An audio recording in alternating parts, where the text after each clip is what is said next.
नमस्कार, आपण पाहत आहात एक्सक्लुझिव्ह न्यूज 24। मी Balaji जगतकर, news bureau chief, Beed येथून। केंद्रीय सामाजिक राज्य न्यायमंत्री रामदासजी आठवले यांच्या सन्मानार्थ 5 ऑक्टोबर रोजी जंगी स्वागत सत्कार कार्यक्रम। युवा रिपाईचे प्रदेशाध्यक्ष पप्पू कागदे यांनी दिली पत्रकार परिषदेत माहिती। ऐकूयात त्यांच्या शब्दात।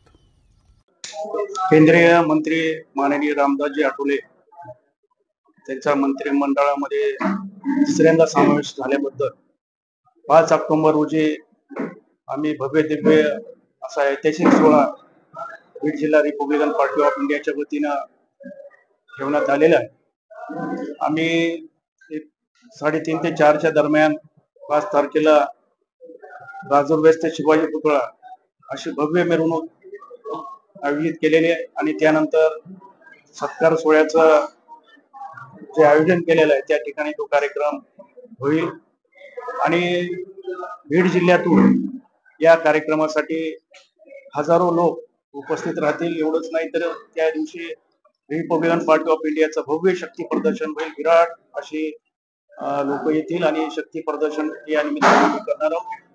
आणि त्याचबरोबर आम्ही बीड जिल्ह्यामध्ये जे 6 मतदारसंघ आहेत त्यापैकी 1 जागा आम्ही रिपाईसाठी मागणी करणार आहोत आणि सर्व कार्यकर्त्यांची इच्छा आहे की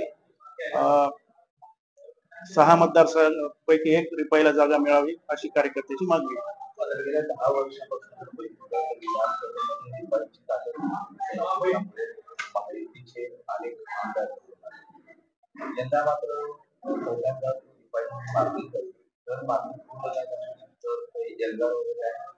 त्याच्या बाबतीमध्ये कार्यकर्त्याशी चर्चा करू। आमची तर मागणी राहील आणि आम्हाला आशा आहे की आम्हाला बीड जिल्ह्यामध्ये जागा सुटतील, कारण रिपब्लिकन पक्षाची या बीड जिल्ह्यामध्ये 6 मतदारसंघामध्ये ताकद आहे आणि महायुतीला त्याचा फायदा होईल। आम्हाला जर एक रिपाईला जर जागा सोडली तर 5 जागा आणि रिपाईची 1 जागा अशी 6 जागा या महायुतीच्या निवडून येतील आणि म्हणून आम्हाला अपेक्षा आहे की आमची ताकद बघता आम्हाला 1 जागा सोडतील आणि नाही सोडली तर कार्यकर्त्याशी पुन्हा चर्चा करून पुन्हा बैठक घेऊन आम्ही ठरवू काय करायचं।